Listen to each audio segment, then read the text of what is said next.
तमाम दोस्तानू मुसलमानों मेरे वीवरानू मेरी तरफों अस्सलाम वालेकुम वरहमतुल्लाहि वबरकातुहू। बड़ी अफसोसनाक खबर ते दिल दहला देने वाली खबर।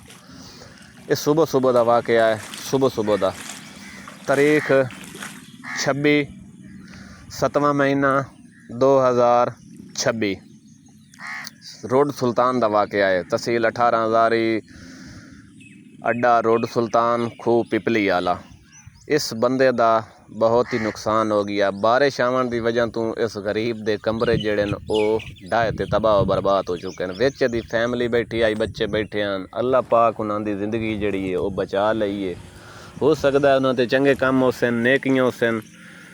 मैनू सवेरे सवेरे फोन आया है हालात है मेरे को तकरीबन 70 तो 80 किलोमीटर के फासले थे। बाकी वीडियो मुकम्मल कंप्लीट वेखनी है। साड़ी इल्तजा है इस वीडियो नू दबा के ज़्यादा तो ज़्यादा शेयर करो ताकि किसी अल्लाह पाक दे नेक बंदे तक वीडियो पहुँच जावे, तो इस बंदे दी हेल्प हो जावे या मदद हो जावे, जो भी समझो। बाकी ये राबता नंबर भी अस दे देने हैं वीडियो दे, तुस राबता करे सो। राबता करके उत्थे दे कोल बन के विजिट करे सो, हकीकत जिहड़ी है चेक करे सो। तो उस तो बाद अगर तुहाडा दिल करे तो इस बंदे दी सपोर्ट कर दे सो। बाकी वीडियो तुसा यूट्यूब ते वेख रहे हो, फेसबुक ते वेख रहे हो, टिकटॉक ते वेख रहे हो, जिहड़े प्लेटफॉर्म ते वेख रहे हो, इस वीडियो नू ज़्यादा तो ज़्यादा शेयर करो, रीपोस्ट करो ताकि किसी अल्लाह पाक दे बंदे तक वीडियो पहुँचे तो इस बंदे दी हेल्प हो जाए।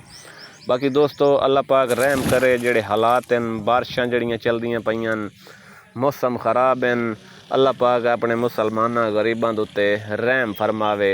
ते हालात तुहाडे सामने सैलाबी हालात बने हुए हैं, बारिशी। तो बाकी दोस्तों गरीब बंदे वास्ते 2 वक्त की रोटी जिहड़ी है वो बड़ी मुश्किल है। तो इस गरीब दे उत्ते ये अजाब हुण नाज़िल हो गया है भाई, ये कमरे ढाए गए हैं।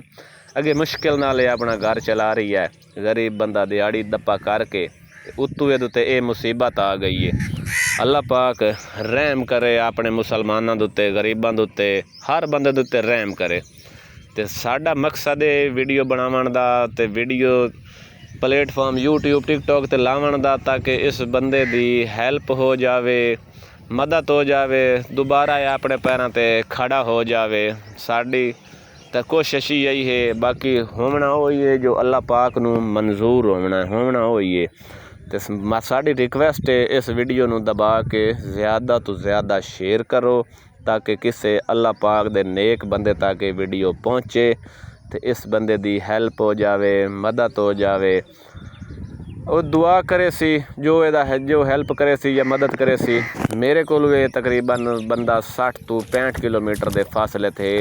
आकाश के अल्लाह पाक मैनू इतनी ताकत, इतनी दौलत दिती होंदी तो मैं वीडियो यूट्यूब टिकटॉक फेसबुक किसी प्लेटफॉर्म ते लावनी का ना मैं खुद वाइंदे दी मदद करा। तो बाकी सारे दोस्तों लव यू हो गया, खुश रहो, आबाद रहो।